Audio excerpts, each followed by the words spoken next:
Today, the Supreme Court of the United States expressly took away a constitutional right from the American people that it had already recognized. They didn't limit it, they simply took it away. That's never been done to a right so important to so many Americans, but they did it. It's a sad day for the court and for the country. 50 years ago, Roe v. Wade was decided and has been the law of the land since then.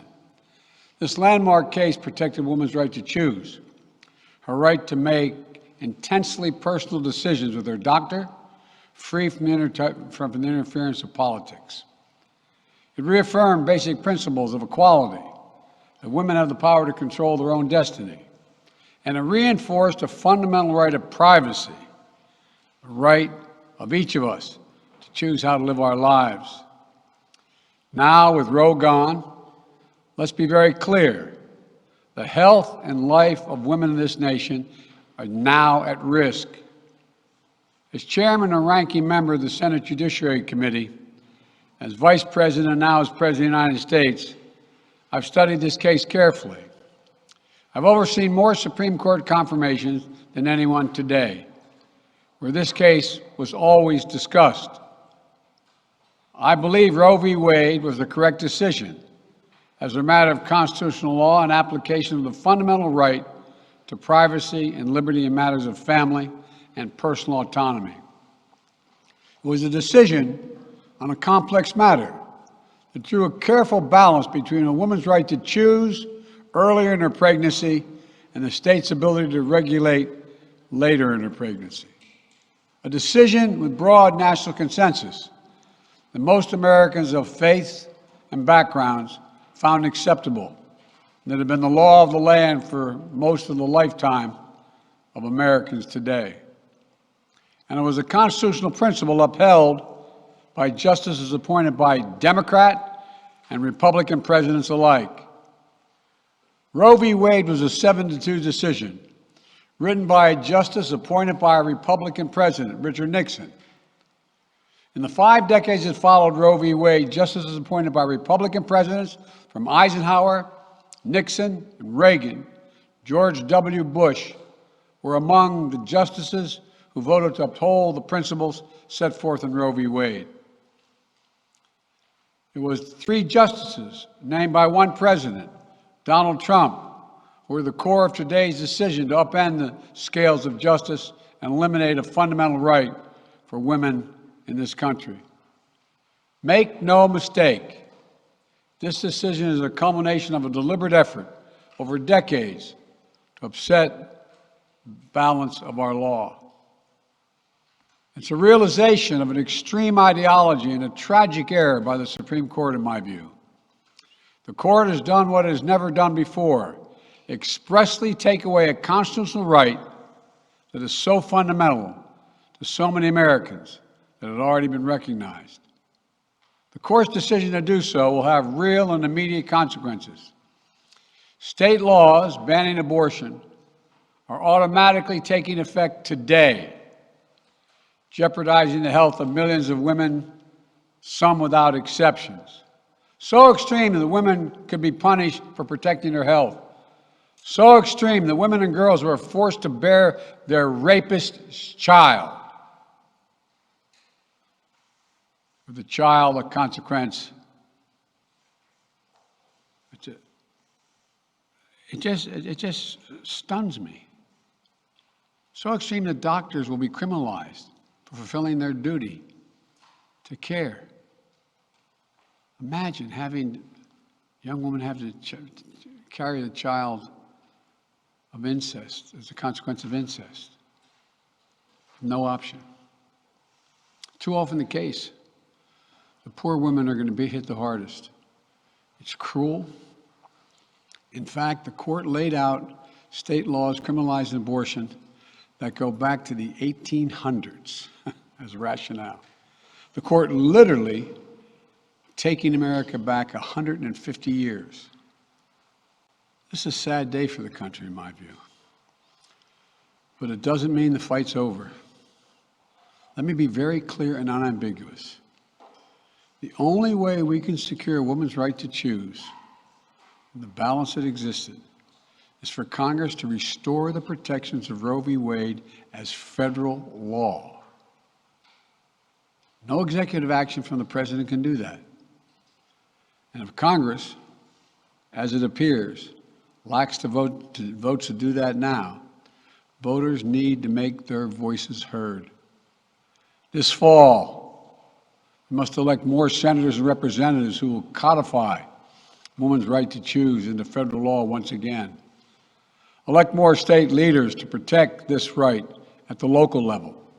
We need to restore the protections of Roe as law of the land. We need to elect officials who will do that. This fall, Roe is on the ballot. Personal freedoms are on the ballot. The right to privacy, liberty, equality, they're all on the ballot.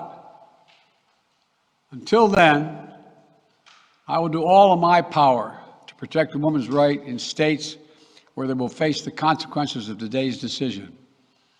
While the court's decision cast a dark shadow over a large swath of the land, many states in this country still recognize a woman's right to choose. So, if a woman lives in a state that restricts abortion, the Supreme Court's decision does not prevent her from traveling from her home state to the state that allows it. It does not prevent a doctor in that state from treating her. As the Attorney General has made clear, women must remain free to travel safely to another state to seek care they need. My administration will defend that bedrock right.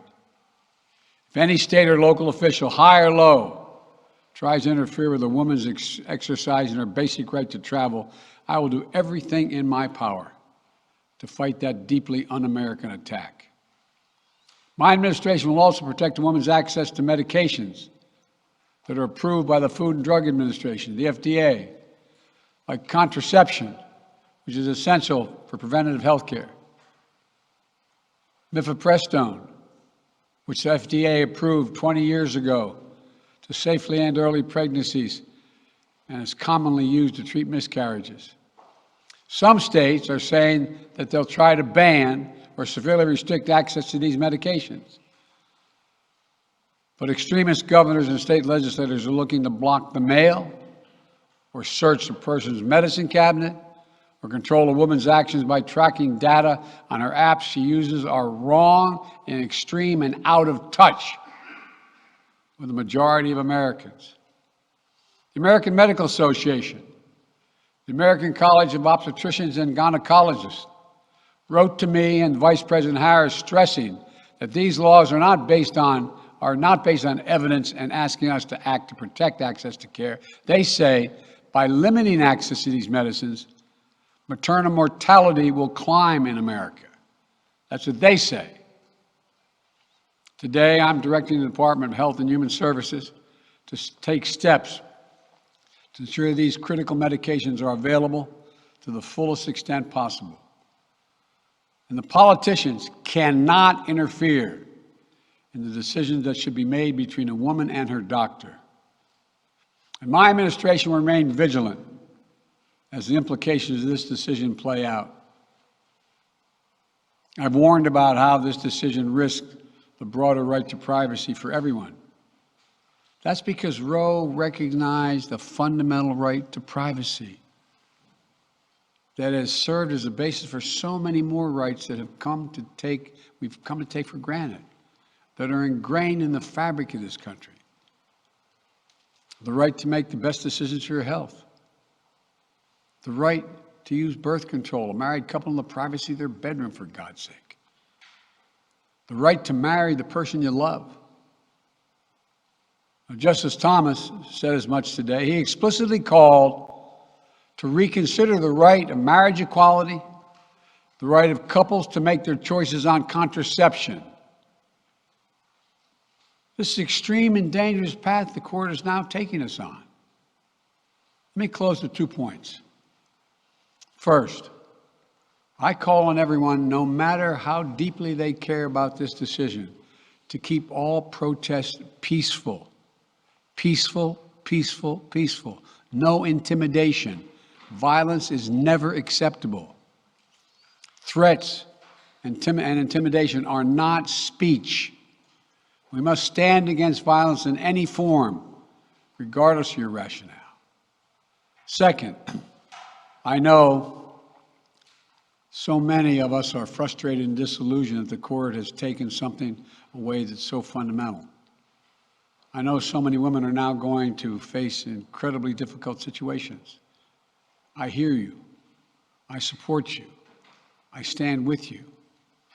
The consequences and the consensus of the American people, core principles of equality, liberty, dignity, and the stability of the rule of law demand that Roe should not have been overturned. With this decision, the conservative majority of the Supreme Court shows how extreme it is, how far removed they are from the majority of this country. They've made the United States an outlier among developed nations in the world. But this decision must not be the final word. My administration will use all of its appropriate lawful powers, but Congress must act. And with your vote, you can act. You can have the final word. This is not over. Thank you very much. More to say this in weeks to come. Thank you. Thanks for watching, and if you haven't already, please consider subscribing to our channel. And while you're at it, please leave us a comment. Thank you for watching.